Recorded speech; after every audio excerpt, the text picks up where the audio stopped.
Siwaluh Jabu, rumah adat masyarakat Karo di Sumatera Utara. Bukan hanya sekedar tempat tinggal, tetapi juga simbol dari kearifan lokal dan tradisi yang telah ada sejak lama. Dalam bahasa Karo, Siwaluh berarti 8 dan Jabu berarti keluarga. Sehingga Siwaluh Jabu dapat diartikan sebagai rumah yang dihuni oleh 8 keluarga. Rumah ini memiliki desain panggung yang unik, dibangun tanpa menggunakan paku, melainkan mengandalkan teknik penyambungan kayu yang kuat. Tiang-tiang utama diletakkan di atas batu kokoh, memberikan fleksibilitas dalam menghadapi guncangan gempa. Hal ini sangat penting mengingat daerah Karo berada di wilayah rawan gempa.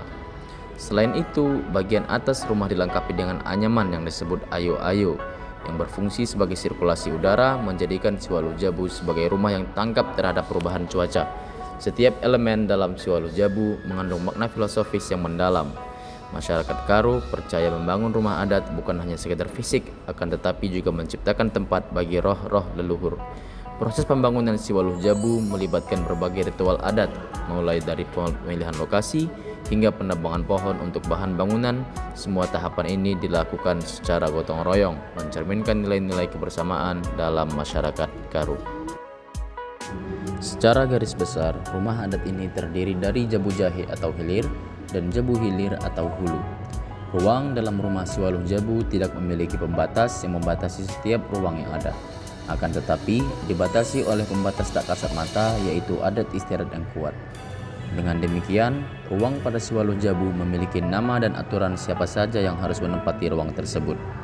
Menurut Petambun dalam buku adat istiadat Karo, rumah adat Karo dibagi menjadi ruang sebagai berikut.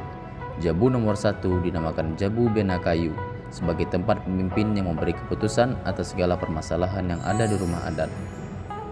Yang kedua, disebut Jabu Ujung Kayu sebagai tempat anak biru dari Jabu Benah Kayu, dan tugas penghuninya adalah menyampaikan nasihat kepada semua penghuni.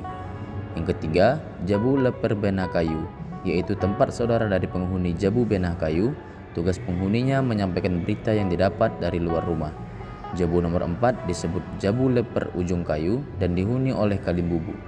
Jabu kelima sebagai tempat kedudukan anak biru menteri yang disebut sebagai Jabu Sedar Puka Benah Kayu, yang mempunyai tugas mendengar segala pembicaraan dan keputusan dalam musyawarah di dalam rumah adat. Jabu nomor 6 disebut Jabu Sedapurka Ujung Kayu, tempat dari saudara Jabu Kalimbubu Benah Kayu. Dia dianggap sebagai pemberi ketentraman seluruh penghuni.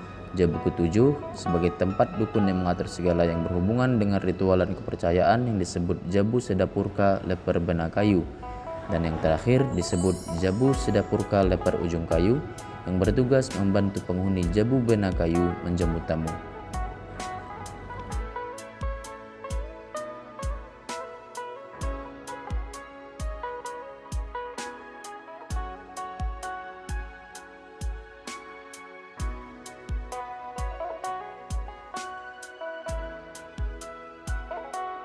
Siwaluh Jabu mempunyai 4 bagian. Bagian pertama yang terdapat di Siwaluh Jabu adalah kolong. Bagian kolong pada Siwaluh Jabu dulunya dipergunakan untuk memelihara berbagai hewan ternak.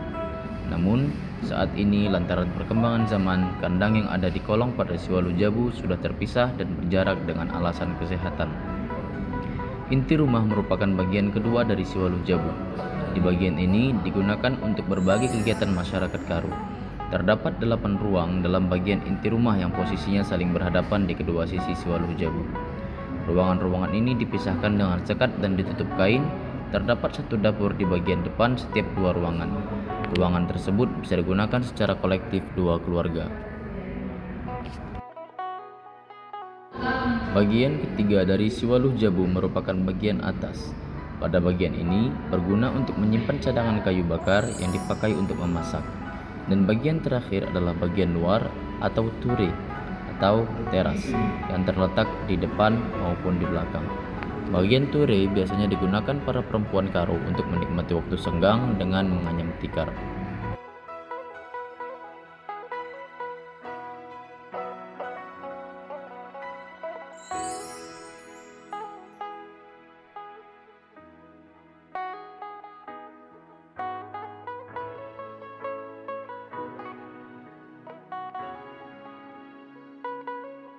Demikianlah penjelasan singkat tentang rumah masyarakat etnis Karo, yaitu Rumah Siwalu Jabu beserta tata ruang dan fungsinya.